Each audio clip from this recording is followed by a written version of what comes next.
এর থেকে বড় একটা লাভ আছে। লাভের কথা কি বলবো? আসতে বলবেন না, বলবো কি?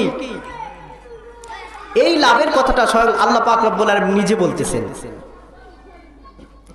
আল্লাহ তাআলা বলেন, ওয়ালিমান খাফা মাকামা রাব্বিহি জান্নাতান।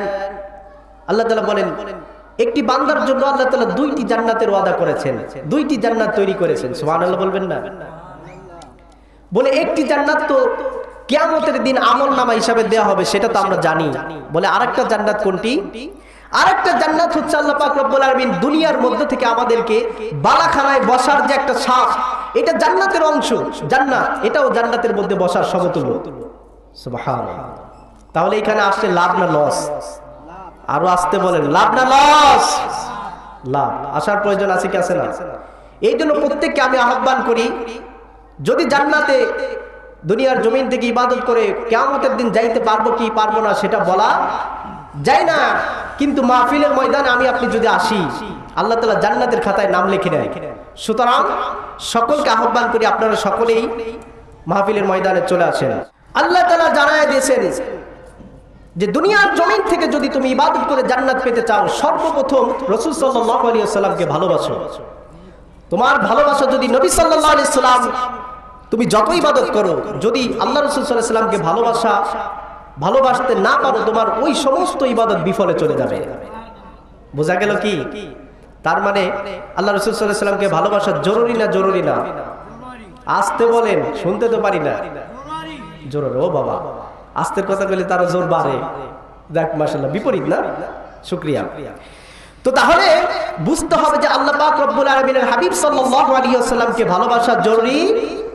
জরুরি যদি সে মুসলিম হয়, যদি সে ব্যক্তি যে কোনো জাতি হোক, যদি ওই ব্যক্তি জান্নাত পেতে চায়। আল্লাহ তাবারক ওয়া তাআলা জানিয়ে দিয়েছেন, আতিউল্লাহ ওয়া আতিউর রাসূল ওয়া উলিল আমরি মিনকুম। আল্লাহ তাবারক ওয়া তাআলা জানিয়ে দিয়েছেন, সর্বপ্রথম আল্লাহ পাক রব্বুল আলামিনের অনুসরণ করতে হবে, এরপরে আমার নবী করিম সাল্লাল্লাহু আলাইহি ওয়াসাল্লাম, যেটা আল্লাহ পাক রব্বুল আলামিন যাকে দুনিয়ার জমিনে মডেল স্বরূপ আমাদের জন্য নাজিল করেছেন, ওই নবী করিম সাল্লাল্লাহু আলাইহি ওয়াসাল্লামের অনুকরণ করতে হবে। কার কথা? আল্লাহ তাআলার কথা। এবার আসেন, কিভাবে অনুকরণ করবেন, কিভাবে ভালোবাসবেন? বন্ধুগণ আমার, আমি আসি তাই আপনারা আমাকে ভালোবাসতে পারেন, ঠিক কি ঠিক না? আমি এখানে উপস্থিত আছি তাই আমাকে ভালোবাসতে পারেন, কিন্তু আল্লাহ রাসূল সাল্লাল্লাহু আলাইহি ওয়াসাল্লাম তো দুনিয়ার জমিনে নাই, দুনিয়ার জমিন থেকে পদত্যাগ করছেন। তাহলে আল্লাহ রাসূল সাল্লাল্লাহু আলাইহি ওয়াসাল্লামকে ভালোবাসার উদ্দেশ্য কি? ভালোবাসবো কিভাবে? আমি তো আসি তাই আপনারা আমারে ভালোবাসতে পারেন, একত্র খাওয়াইতে পারেন, ঠিক না? আরে খাওয়াবেন না তা তো জানি, আমি আপনাকে খাওয়ার আশা করিও না। বোঝানোর জন্য বলতেছি, আপনারা আমি আসি তাই আমাকে একত্র খাওয়াইতে পারেন, কিন্তু নবী সাল্লাল্লাহু আলাইহি ওয়াসাল্লাম তো দুনিয়ার জমিনে নাই, তাহলে তারে কিভাবে ভালোবাসবেন, তারে একত্র খাওয়াবেন কিভাবে? আল্লাহ রাসূল সাল্লাল্লাহু আলাইহি ওয়াসাল্লাম জানিয়ে দিয়েছেন, হে দুনিয়ার জমিনের মানুষ, সুন্দর করে জানিয়ে রাখো, যে ব্যক্তি আমাকে ভালোবাসতে চায় সে যেন আমি আমার সুন্নতকে ভালোবাসে। কাকে ভালোবাসতে হবে? সুন্নতকে ভালোবাসতে হবে। আর যে ব্যক্তি সুন্নতকে ভালোবাসলো, ওই ব্যক্তি যেন আমি রাসূলকে ভালোবাসলো। আর যে ব্যক্তি রাসূল সাল্লাল্লাহু আলাইহি সাল্লামকে ভালোবাসলো, নিঃসন্দেহে আল্লাহ পাক রব্বুল আলামিন তাকে কিয়ামতের দিন জান্নাতের উচ্চ মাকাম দান করবেন। এই জন্য বন্ধুগণ আমার, আল্লাহ রাসূল সাল্লাল্লাহু আলাইহি সাল্লামকে ভালোবাসতে হবে। ওইভাবে ভালোবাসলে হবে না। বলে কোন ভাবে? যেভাবে নাকি আল্লাহ রাসূল সাল্লাল্লাহু আলাইহি ওয়াসাল্লামের চাচা আবু তালেব ভালোবাসছে। বলে তার ভালোবাসার মধ্যে কমতি ছিল না? না, তার ভালোবাসার মধ্যে কোনো কমতি ছিল না। ওই ব্যক্তি এত পরিমাণে ভালোবাসলো, তারপরেও জান্নাত পাবে না। বলে কারণ কি? কারণ হচ্ছে ওই ব্যক্তির ঈমান ছিল না।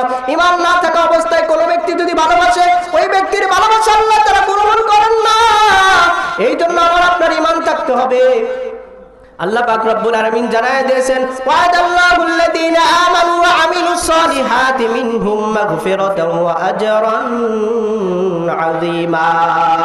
ওয়াদাল্লাহুল লাযীনা আমানু, আল্লাহ তাআলা ঈমানদারদের জন্য ওয়াদা করেছেন। বলে কিসের ওয়াদা? জান্নাতের ওয়াদা। শুধুমাত্র জান্নাত নয়, কিয়ামতের দিন কোন ব্যক্তি হিসাব নিকাশ দিয়ে জান্নাতে যেতে পারবে না। তাহলে তাকে কি করতে হবে? আল্লাহ পাক রব্বুল আলামিন যদি কারো হিসাব নেন, ওই ব্যক্তি হিসাব দিয়ে জান্নাতে যাওয়া কঠিন কালেও সম্ভব হবে না। বন্ধুগণ আমার, আল্লাহ রাসূল সাল্লাল্লাহু আলাইহি সাল্লাম তার জন্য সুপারিশ করবেন। নবী সাল্লাল্লাহু আলাইহি সাল্লাম তার জন্য সুপারিশ করলে ওই ব্যক্তি জান্নাত পাবে, নসিব পাবে না। এই জন্য দুনিয়ার জমিন থেকে আল্লাহ পাক রব্বুল আলামিনের হাবিব সাল্লাল্লাহু আলাইহি সাল্লামকে ভালোবেসে এরপরে কিয়ামতের দিন উঠতে হবে। যদি আমার আপনার ভালোবাসা সুন্নত তরিকা হয়, যদি আমার আপনার ভালোবাসা শরীয়ত মোতাবেক হয়, যদি আমার আপনার ভালোবাসা একমাত্র আল্লাহ রাসূল সাল্লাল্লাহু আলাইহি সাল্লামের জন্যই হয়, নিঃসন্দেহে আল্লাহ পাক রব্বুল আলামিন আমার আপনার জন্য কিয়ামতের দিন আল্লাহ পাক রব্বুল আলামিনের দরবারে নবী সাল্লাল্লাহু আলাইহি ওয়াসাল্লাম সুপারিশ করবেন, অন্যথায় আমার আপনার জন্য সুপারিশ করবেন না।